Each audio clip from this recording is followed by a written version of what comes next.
Bienvenidos a este episodio final de la temporada 1 de B2B Side. Hoy vamos a hablar sobre cómo escalar equipos de venta con nuestro propio equipo de ventas en Digifiance. Vamos a hablar sobre cómo armar el equipo, cómo armar procesos de automatización y cómo alinear la comunicación interna. No te lo pierdas.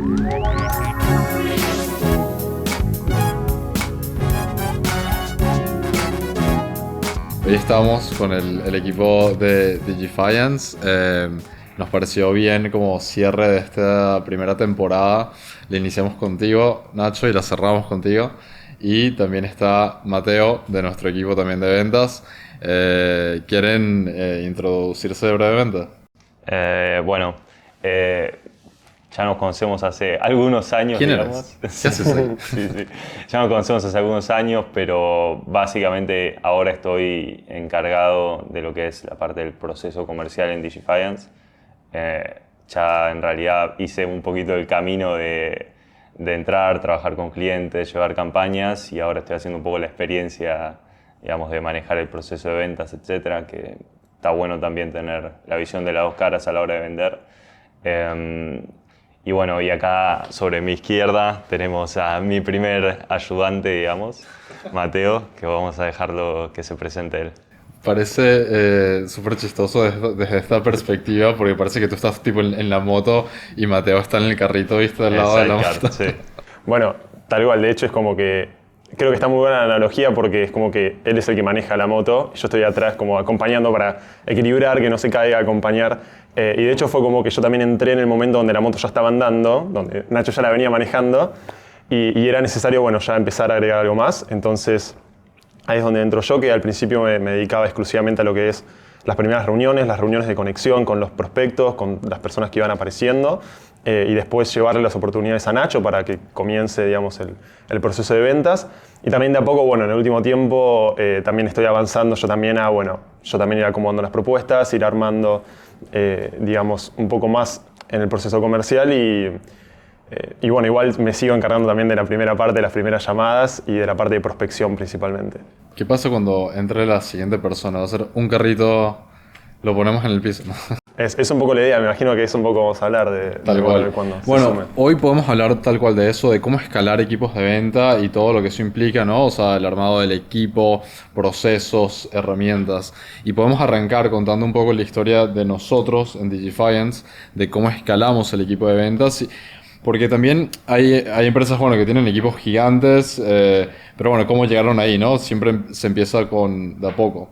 Si quieren yo comento lo que era antes de tener un equipo, que éramos solamente Luis, mi socio y yo, y normalmente así arrancan las pymes o las startups, con el dueño vendiendo, y sobre todo en B2B, porque quieren como esa confianza, no sé qué. Pero llega un punto en el cual no es escalable eso y tienes que empezar a construir un proceso de ventas predecible. Y bueno, y ahí fue un poco que creo que otro insight súper interesante es lo que tú dijiste, Nacho, de que pasaste del equipo de operaciones, de conocer Digifiance de arriba para abajo al equipo de ventas, y eso te ayudó muchísimo y me ayudó a mí también a no tener que entrenarte, porque son productos normalmente en B2B y en nuestro caso también son productos técnicos Total. difíciles, y tal vez la perspectiva tuya me gustaría compararla luego con tu perspectiva de que entraste directo en el equipo de ventas. No sé si quieren hablar un poco de eso. Sí, total. Como decís, digamos, parte del desafío para mí fue más cambiar de rol y meterme más en el día a día un vendedor, porque ya tenía, digamos, la mirada más técnica y de lograr el objetivo y de armar las campañas, etcétera, y no tanto la idea de que alguien tenía que comprarme eso. Pero bueno, básicamente también es algo positivo la diferencia que siente alguien cuando está hablando con un vendedor y entiende que el vendedor no está intentando hacerlo entrar en un paquete de acuerdo a lo que le marcaron en una guía, sino que entiende bien que lo que tiene que hacer es ya previsualizar cuál va a ser la estrategia, o por lo menos qué posibles problemas o qué posible estructura va a tener esa estrategia, para después poder venderle algo que haga sentido y que haga que sea un contrato y una relación que dure a largo plazo y no algo de una vez, que no es lo que estamos buscando generalmente como negocio, ¿no? Así que para mí la transición fue más bien de rol, no tanto de saber lo que hacemos o cómo lo hacemos, lo cual me facilitó mucho y me ayudó también a rápidamente, digamos, poder incorporarme a diferentes cosas del proceso de ventas. ¿Y qué habilidades crees que o sea, las más importantes para tener en cuenta este cambio de rol? Porque creo que esto también está buenísimo para gente que tiene dificultades consiguiendo gente en ventas o personas que quieren un cambio profesional y cambiar de camino, como hiciste tú, que me acuerdo que tuvimos esa conversación súper difícil porque era como que no, Nacho, no te vayas de operaciones, y fue como que bueno, dale, juguémosla, o sea, hagamos este cambio, y terminó siendo muy bueno. Pero tú, ¿cómo lo viviste? Ahora vamos contigo luego, Mateo, que también me interesa tu opinión, pero... Ok, hay como diferentes niveles, digamos, como todo el mundo sabe generalmente en proceso de ventas, dependiendo de dónde te encontrás, hay ciertas cosas a las cuales vas a tener que prestarle más atención o menos a la hora de tanto entender si es alguien que le sirve lo que vendés, como a la hora de presupuestarle y vender de lo que necesita. En ese sentido, digamos, yo al haber hecho todo el camino previo, pude incorporarme también a las partes finales ya desde el principio del proceso de ventas, porque cada ítem que tiene el presupuesto, cada uno de los tiempos que tiene, cómo trabajamos nosotros, entendía bien cuál era el trasfondo de eso y qué implicaba cada cosa, cuáles podían ser los problemas, etc. Hay casos, eso no siempre es sostenible, no vas a sacar todo tu equipo de ventas del equipo interno. Eso es algo muy difícil de lograr, o Obvio. se tienen que hacer cosas para que justo te ocurra esa casualidad, digamos. Entonces, obviamente vas a tener que incorporar quizás gente que ya entre directamente al equipo comercial. El desafío ahí es llevarlos de a poco por el principio del proceso, marcándoles cuáles son las cosas importantes para esa parte del proceso, y después sí intentar que aprendan qué es lo que estamos vendiendo y que entiendan un poco más a fondo, poco a poco, qué es lo que estamos vendiendo. Y eso incluye cosas como si haces onboarding con clientes con los que trabajas, por ejemplo, intentar que esa persona de ventas asista a eso, o empezar a llevarlo poco a poco a que arme las propuestas, mostrarle cómo detectas posibles problemas, qué es lo que te importa a la hora de armar una propuesta, de preguntar, etcétera. Que ese sería más el caso, digamos, de Mateo. Bien. ¿Cómo fue tu experiencia, Mateo, al entrar a Digifiance, ¿no? Sin conocer nada de lo que hacíamos? Va, un poco sí, porque me acuerdo que te viste, creo que todos los videos que tenemos en YouTube. Hizo su tarea, ¿no? Sí. ¿Cómo fue tu experiencia, Mateo? Bueno, tal cual, un poco con lo que venía diciendo Nacho, para mí, o sea, yo venía más por ahí de la parte de ventas B2C, entonces fue todo un cambio, no solamente entrar en Digifiance, sino también, bueno, aprender de lo que es la venta consultiva, de todo esto de que no es que solamente vas a venderle o vas a intentar entender cuáles son, digamos, los desafíos que tiene en una conversación de 15 minutos y listo y se terminó la venta, sino que probablemente sean semanas, sino meses de venta. Y aprender todo eso fue un tema, porque uno puede tener las habilidades, puede saber hablar, puede saber manejarse, pero necesitas tener información, o sea, las palabras que decís no pueden ser vacías a la hora de venta consultiva, porque si no se te desmorona todo muy rápido. Entonces fue un proceso donde tuve que aprender y aprender, y me metía en las reuniones de onboarding para aprender cómo era el onboarding, o me sentaba a hablar con la gente de marketing y era, bueno, explíquenme qué es lo que hacen, o sea, cuáles son, digamos, las ventajas que tenemos, por qué está bueno hacerlo con nosotros. Entender ese punto por punto creo que es fundamental para cualquier persona que diga, bueno, yo quiero arrancar a vender en B2B. Qué bueno, como te decía, es un proceso mucho más largo y hay que tener muchas más cosas en cuenta. Eso me encanta. La otra vez vi una publicación en LinkedIn, como todo el contenido ahora que consumimos, que decía que en B2B pasa mucho que contratan a SDRs que no tienen idea del producto, y eso es una experiencia horrible para el usuario, que no está focalizado en el comprador, sino en tu proceso interno. Y algo clave que tú hiciste, Mateo, que es profundizarte a nivel tipo experto, nivel 10.000 en el producto, porque la gente necesita entender o sea, tiene preguntas muy específicas, y que vengas y le digas, no, mira, primero tengo que filtrarte o calificarte y después te paso en una semana una reunión con un vendedor más senior, no está bueno. Tipo, está bueno poder responderle las dudas que tiene la persona y ponerse en el lado del comprador. Así que en ese sentido, creo que el insight que saco yo de lo que tú dices es que los SDRs, el primer contacto con el cliente, tiene que ser técnico, o sea, tienes que por lo menos saber de qué estás hablando y no es solamente para que nosotros como empresa califiquemos o descalifiquemos al comprador. No, tal cual. Algo tiene que haber en esa connect, no tiene que ser solamente prospección, hay que agregar valor. Tal cual. Hay que sumarle a esa primera etapa del proceso y yo creo que también, más allá de los SDRs que entren, que se profesionalicen, es fundamental la parte del líder. Digamos. Por ejemplo, Nacho era la persona que estaba constantemente también insistiendo en esa capacitación. Por más que imagino que veías que yo también le metía ganas a aprender, estaba constantemente y también estaba apoyando bueno, no sabes algo, bueno, vení, porque también me pasa hoy inclusive, que todas las reuniones son diferentes, todos los prospectos tienen cosas diferentes, no hay una propuesta que sea igual a la otra, entonces vas a tardar probablemente, no sé, un año en aprender y en estar realmente sólido y convencido de todo. Pero importante es ahí tener un líder que te vaya acompañando y que te vaya guiando en esa parte y uno estar tomando nota, no tampoco descansar en eso. Acá, dato de color, tenemos una métrica interna de este Q, que es cantidad de certificaciones. Y el objetivo por persona eran 3. ¿Tú cuántas llevas? Voy 10 por ahora.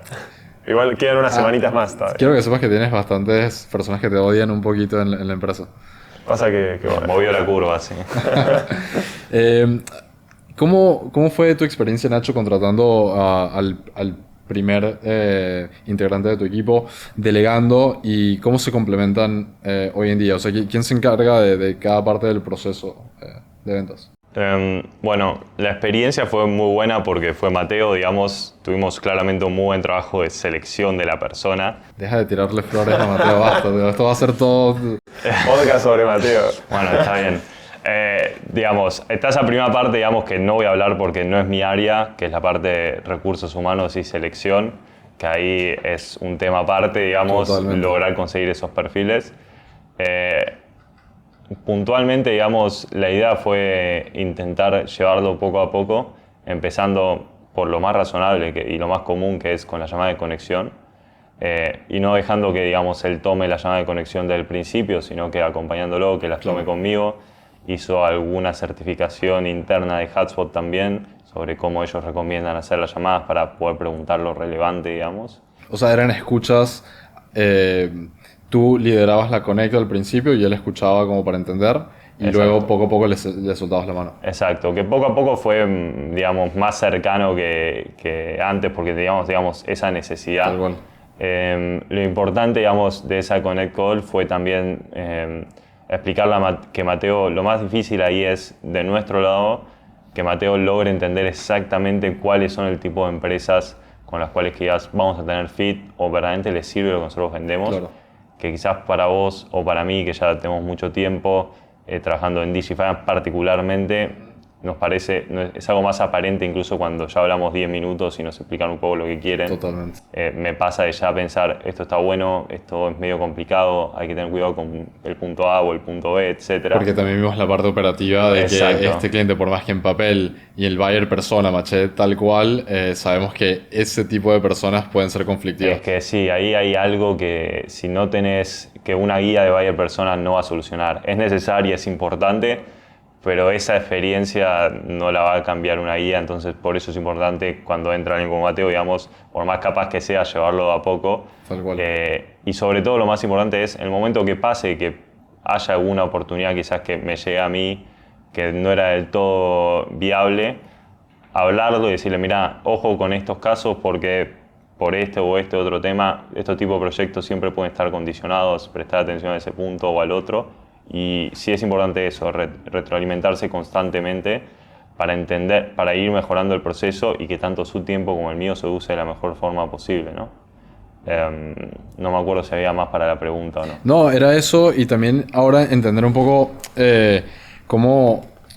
O sea, el primer paso creo que es tener, bueno, el head de ventas, que fuiste tú, ¿no? El encargado ya del proceso, yo salir un poco de eso, luego sumar el SDR.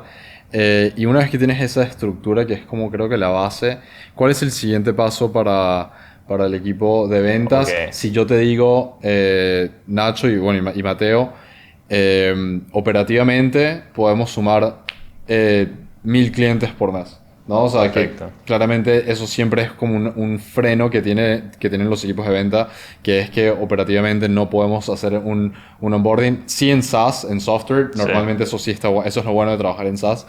Pero cuando son empresas de servicios o soluciones humanas, obviamente tenemos un desafío de conseguir talento rápidamente y entrenarlo. Pero bueno, ¿cuál es el siguiente paso para ventas? Y acá los dos pueden responder. Digamos, desde mi punto de vista, nuestro siguiente paso es, vamos a tener que empezar a sumar gente nueva. Probablemente en base a la experiencia que tuvimos hasta ahora, sea intentar sumar gente nueva que siga un camino similar al que siguió Mateo, digamos, que vaya empezando desde las etapas iniciales del pipeline con mucho seguimiento y ir llevándolos a que puedan cada vez desarrollar tareas más complejas, siempre y cuando sea eso lo que quieran hacer, digamos. Obvio. Es decir, también está ese lado, puede haber alguien que verdaderamente le interesa hacer la prospección inicial, sea muy bueno haciendo eso, y es lo que más le interesa y con lo más se siente cómodo, es algo también para ir hablando con tu equipo de ventas. Entonces probablemente el siguiente paso sea ese. Ya estamos, digamos, Mateo como dijo, digamos, ya se estaba empezando a ocupar de temas más tarde en el proceso de ventas, digamos, como la creación de las cotizaciones, la preparación de esas cotizaciones, la presentación. Una parte importantísima para nosotros es no creamos listas de servicios y lo enviamos, sino que se lo presentamos al cliente para verdaderamente explicar qué es lo que hacemos. Es muy difícil el tipo de trabajo que hacemos nosotros por enviar una cotización que lo explique. Y un poco, digamos, poder ir delegando actividades que hasta hace un tiempo tenía que hacer 100% yo en Mateo para que las vaya llevando, y también ir generando nuevos, digamos, miembros del equipo de venta que un poco también hagan ese camino de no solo entender a quién les queremos vender, sino que entender sobre todo qué es lo que les estamos vendiendo. Yo creo que un poco también en esa parte no es solamente el crecimiento por ahí que viene teniendo, digamos, que vengo teniendo yo en este caso, sino inclusive Nacho va también sumando nuevas responsabilidades de la parte de innovación o de la parte más de creación de nuevos planes, de nuevos proyectos. Y en esa parte también, bueno, desaparece o delega, bueno, Mateo, empieza a hacer las propuestas vos. Y nada, de repente también yo encargado de propuestas y también de lo que venía haciendo antes, es como, Exacto. de repente, ok, tenemos todo automatizado lo más posible, está optimizado nuestro tiempo, sí. Igual, haces 8 horas, Mateo, o 9 horas y no llegas a cumplir, o cuando te quieren agendar una reunión tienen recién para dentro de 2 semanas, bueno, a mí me parece que es momento de revisar un poco, que creo que es un poco lo que estamos haciendo ahora, y decir, bueno, a ver a quién sumamos en esta posición junior, que arranque 4 horas, un poco que arranque también en ese proceso como arranqué yo. Y en ese sentido también animarlos, por más de que obviamente que es un proceso de capacitación y todo, yo creo que está bueno a los SDRs mandarlos directo a la reunión, no solos, obviamente, pero que está bueno que ya es tipo, animate a empezar a hablar, sacate ese miedo a hablar con el prospecto y arrancá, y desde el día 0 hace lo más importante, que es andá a una reunión, conseguime los insights que necesito del prospecto, decime si es calificado o no, y agregale valor a esa parte. Y creo que ahí es el tipo de persona que aplica a este tipo de roles. También tiene que ser alguien muy con una personalidad bastante social, que no le dé miedo mucho eso, aunque ahí te veo con cara de duda. Yo soy más de la escuela de que yo creo que a una persona que por más de que no tenga eso que se conoce, quizá mal llamado carisma, no sé si te referías un poco a esa parte.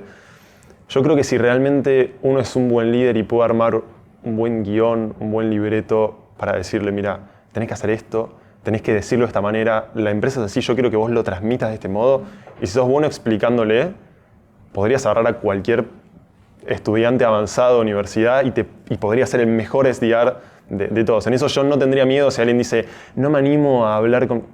Se entrena, lo agarrás, le explicás, tenés que decir esto, esto y esto, y lo pones con un guión. Por supuesto, cada uno va a tener su magia y va a poder explicarlo de manera distinta.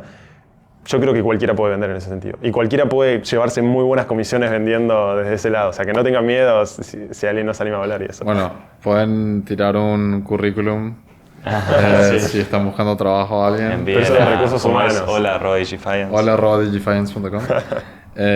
Bueno, ahí entramos en un tema de, bueno, el tema de hoy es cómo escalar equipos de venta. Ya hablamos de la parte humana, tener descripciones o roles muy identificados y poco a poco ir delegando, ¿no? Y ahí, bueno, ya tú, Nacho, yo me liberé de mi tiempo para hacer otras cosas que las delegué en ti, luego tú delegaste cosas en Mateo y te estás liberando para hacer otras cosas. Quiero hablar de esas cosas.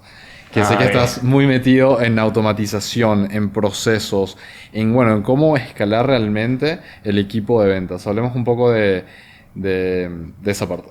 Ok, perfecto. Bueno, eso, digamos, toca uno de los temas que estábamos hablando antes, que es básicamente cuando te das cuenta que necesitas tomar a alguien nuevo. Y una de las cosas que mencionó Mateo es estar quedándose sin tiempo o tener, digamos, puedo agendarte para dentro de 2 semanas, etcétera. Esos son indicadores que te estás quedando sin tiempo. El problema es que las causas de eso pueden ser diversas, no solo que te falta gente, sino que una de las preguntas es, ¿estás optimizando lo mejor posible el tiempo de tus vendedores? Cancelamos entonces la búsqueda, olvidando que no tiren sus currículums. Sí. No, bueno, justamente el punto sería que nosotros lo tenemos bastante optimizado, siempre hay espacio para mejora, nadie la tiene sumamente clara en ese aspecto, digamos. Pero también, digamos, parte de eso es poder optimizarlo es la parte humana y la parte de la tecnología. Entonces, tenemos por otro lado el Sales Hub de HubSpot, que nos ayuda con un montón de cosas, desde el pipeline, automatizaciones, información de contacto, notas, no tener que tener comunicaciones por fuera sobre prospectos, cosas sencillas, pero que hacer todos los días. Y si Mateo me puede dejar todo lo que necesito saber sobre un prospecto o una oportunidad Genial. en un mismo lugar, ya hay 5 o 6 comunicaciones que necesito con Mateo que no tienen por qué ocurrir. Yo tengo un mal hábito que ustedes Sí. me están ayudando a corregir, que es siempre después de una call te digo, hey, che, Mateo o Nacho, tipo, ¿qué pasó con este cliente? Y me encanta porque ustedes me mandan tipo un link seco de HubSpot, tipo, Bueno. ahí están todas las notas. Eso tú me lo haces siempre. Disclaimer acá y no quiero arruinar tu reputación, digamos, pero básicamente... No te puedo hacer serio. No. ¿Qué vas a decir? Pero básicamente parte del desafío de Mateo también fue eso, digamos, incorporar las buenas prácticas tuyas y no incorporar quizás el No tema tratas de de arreglar no usar el CRM, No, que sí, fue sí. algo que hubo que inculcarle también a Mateo, digamos, que para mí si algo no queda en el CRM, no existe. Entonces, si no está en el CRM, no pasó. Entonces, todo lo que pasa me lo tenés que dejar en el CRM, así yo cuando tengo que tener una llamada, en vez de tener que estar 40 minutos intentando encontrar lo que se supone que tengo que saber, uso 10 en ver lo que tengo que saber y listo. Sí, o perdiendo tiempo en una call. Bueno, Mateo, hazme un debriefing de Exacto. lo que sucedió y ahí pierdes su tiempo, tu tiempo. Y la realidad es que quizás nos llevó un poco de tiempo, no fue algo no fue un dolor, digamos, quizás porque Mateo sí, entró muy bien en el equipo, digamos, pero llevó un tiempo también alcanzar ese ritmo, donde yo ya sé que si tengo una llamada exploratoria agendada, puedo 10 minutos antes entrar a HubSpot, leer todo lo que Mateo anotó sobre ese prospecto, anotarme mis preguntas y tener una muy buena llamada con él, donde no sienta que va a tener que repetir exactamente lo mismo que ya le había dicho a Mateo, sino que voy a estar yo metiéndome en los puntos que me interesa terminar de definir en conjunto, digamos. Y también en ese punto, la experiencia del comprador no la tenemos que olvidar. Exacto. Pasa muchísimo que, tipo, ponte, yo cliente potencial, hablo con Mateo, genial, me tira toda la información, pero tú me preguntas un montón de cosas, lo cual necesitas esa información. Y luego me pasan al AE, se le llama, al Account Executive, que en este caso serías tú, y me repites las mismas preguntas. Y es como que ya recién invertí 1 hora con Mateo hace una semana y tengo que hacer lo mismo contigo, son la misma empresa. Y entonces Ahí es cuando la llamada exploratoria fue básicamente un filtro, pero no tuvo ninguna otra utilidad que esa. Exactamente. Y además ahí hay un problema importantísimo que es el tema de, como vos decías, la visión del prospecto en ese caso. A mí me llega a pasar como prospecto que siento que estoy perdiendo mi tiempo, siento que no me están respetando en ese sentido, no estoy hablando con profesionales, o sea, un profesional nunca te va a hacer perder el tiempo y va a ir directo a lo que necesitas. Exacto. Y te va a armar la propuesta lo antes posible, obviamente entendiendo que es una venta consultiva, va a llevar su tiempo, pero no te va a repetir 2 veces la misma pregunta. No va a perder ni el tiempo de él como profesional ni el tuyo como posible cliente. Totalmente. Bien, bueno, siendo conscientes del tiempo, pasemos al último tema, que pueden ser, o sea, explicar un poco cómo es la comunicación de ustedes, del equipo de ventas, y cómo es la comunicación del equipo de ventas con el resto de la empresa. Ok, perfecto. Bueno, acá yo puedo dar el marco general y Mateo, vos si querés contás a ver cómo fue tu experiencia, si sirve o no.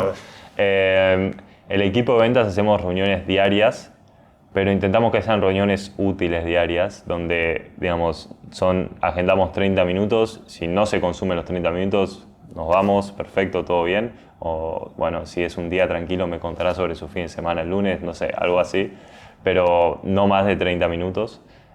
Y generalmente la idea de esa reunión es que cada uno venga con las cosas que necesita ver y si queda tiempo de sobra incluso hacer rápidamente un repaso de lo que aparece en el CRM, del pipeline, ver si hay algo que se nos está pasando. Bien. Que ya de por cierto, si estamos haciendo las cosas bien en el CRM, no tendría que ni pasar, pero sí está bueno a veces poder conversar en persona ciertas oportunidades o ciertos deals en particular. Bien.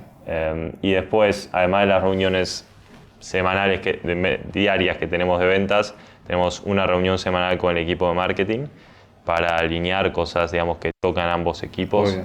Estamos, digamos, sumamente integrados en ese aspecto. Y después, una vez por mes, tenemos la reunión con toda la empresa, donde contamos novedades de ventas y cada uno de los departamentos y diferentes equipos de DigiFinance hace exactamente lo mismo. No sé si tenés algo para agregar a eso. No, tal cual. O sea, la importancia, digamos, de esas reuniones, desde la parte, digamos, por ahí de más junior, estar, digamos, constantemente atento, teniendo reuniones con Dan, teniendo reuniones con Nacho, creo que es importantísimo para no perder ese ritmo, para no entender, o sea, para no... que en ningún momento no entiendas a dónde es que estás yendo. O sea, es importantísimo tener bien claro para dónde es que estamos avanzando, tanto en equipo de ventas, como en equipo de marketing y ventas, como en equipo general. O sea, tener esos lineamientos me parece quizás fundamental. Si no, después, más ahora con el tema de home office, creo que eso empezó también, todos arrancamos, yo entré, digamos, en plena pandemia y era fundamental poder vernos todos los días, aunque sea media hora a la mañana, porque después yo estaba en mi casa, solo. Tal cual. Entonces, la necesidad en esto de teletrabajo, de tener mínimo una reunión por día, donde es, bueno, qué es lo que vas a estar haciendo, cómo lo vamos a estar armando y programarte el día, che, que viene tu calendario, qué tenés en Trello, qué mails te llegaron, un poco esa parte es... Y hace la eficiencia también. Por ejemplo, si yo sé que tengo algo que tengo que hablar con vos o tengo que hablar con Mateo, en vez de empezar a escribirte por Telegram, que es lo que nosotros usamos para los que no lo sepan, digo, ok, hoy tengo reunión con Dan de 30 minutos, me lo anoto y nos ahorramos tener que tener una discusión por separado a la vez que estoy intentando hacer lo que me había programado hacer ese día, digamos. A mí me pasa también que tengo algo tal vez que decirles hoy, que no es urgente, pero más o menos. Y en vez de tal cual, de redactar eso, pongo una notita en el calendario, en el evento, y lo vemos mañana. Exacto. Y lo vemos mañana a primera hora, que la tenemos a esa hora. Así que nada, también eso sirve muchísimo. Bueno, creo que cubrimos bastante. Cubrimos cómo armar equipos, cubrimos cómo armar procesos, como buenos insights sobre personas que tal vez o no tienen todavía procesos muy estandarizados y aplica también para equipos grandes de venta, creo, ¿no? Creo que es, perdón, sí. Quiero meter un chivo, si se puede, pero creo que es una linda experiencia la que tuvimos nosotros como equipo, como se ha formado un buen equipo de ventas. Para esto lo que son sumar SDRs, muchas veces sé que a veces es complicado por ahí entender exactamente en qué los vamos a poner y demás.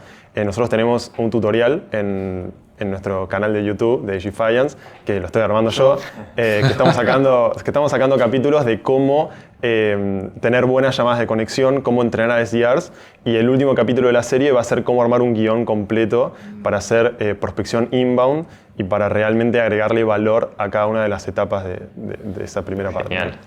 Una pregunta para cada uno. Mateo, ¿qué consejo le darías a alguien que le interesa hacer un inbound SDR? Qué pregunta difícil. Que no le tenga miedo al principio de hablar con la gente, que se lance, que aprenda mucho, que le dé valor al contenido de lo que va a decir, pero sí, que se anime, que se lance. Bien. Nacho, ¿qué le dirías a alguien que tal vez es un SDR o está en el equipo comercial y quiere ser gerente comercial? Le diría... O sea, ¿qué le dirías a Mateo? Te escucho así atentamente. Le diría que, por lo menos, digamos, en nuestra rama de negocio, el tipo de servicio que ofrecemos nosotros, a veces es más importante saber cuándo no vender que cuándo vender. Porque para nosotros vender mal implica realizar un proceso de onboarding, darle un equipo dedicado a alguien que al final no termina de cumplir su recorrido o todo lo que se necesitaba de ese equipo. Y termina siendo no solo una mala experiencia para el potencial cliente, digamos, si es que, digamos, entendió que había comprado algo que no compró o entendió que el proceso iba a ser algo diferente a lo que realmente es, digamos, sino que también es algo que va a desgastar a tu propia empresa, va a desgastar a tu propio modelo de negocios, cómo calculaste tus costos, cómo va a funcionar el equipo, si digamos, las personas que tienen que llegar a ese cliente van a estar contentas o no. Y es algo que va a terminar afectando a todos los niveles de tu empresa, haber vendido mal. Así que diría que ese es el principal desafío, es entender cuándo no vender. Qué buen consejo eso. Sí. Bueno, y como para no perder la costumbre de esta temporada 1, seguramente la 2 cambiemos un poco la dinámica. Tenemos que definir cuál es la canción de Defiance.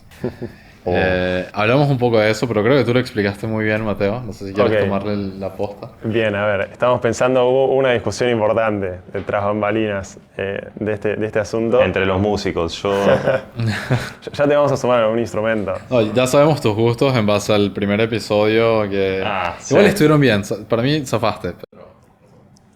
¿Qué dijo? Reggaetón, Justin Bieber, ¿no? Obvio, sí, obvio. Me imaginé que iba por ese El lado. remix de reggaetón de Justin Bieber, no sé si eso existe. Muy de Nacho. Obvio. Sí.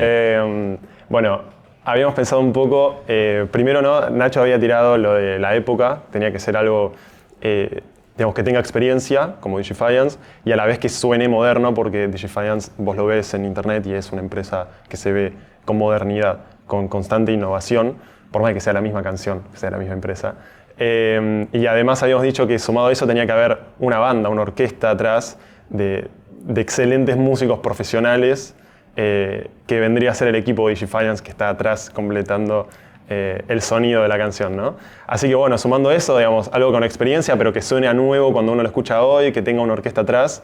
Pensamos un poco en el tema de Donna Summer, si lo querés. De I Feel Love. I Feel Love. Me encantaría que podamos ponerlo, o sea, para cerrar, pero hay temas de copyright, así que tal vez, si no lo pusimos claramente, habían temas de copyright, y si lo pusimos es porque va.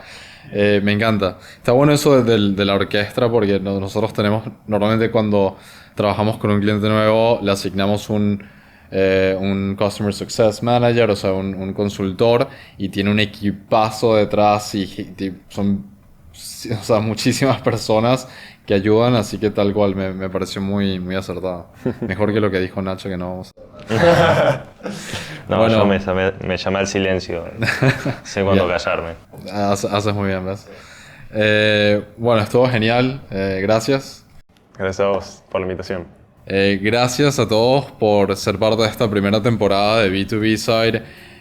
Vamos a hacer un montón de cambios, aprendizajes que sacamos de todos estos episodios, y la temporada 2 va a venir con un montón de invitados de empresas increíbles, B2B de toda la región, y seguramente con nuevo contenido y diferente esquema o estructura de los podcasts. Así que sin más, gracias, y los veo en la próxima temporada de B2B Side.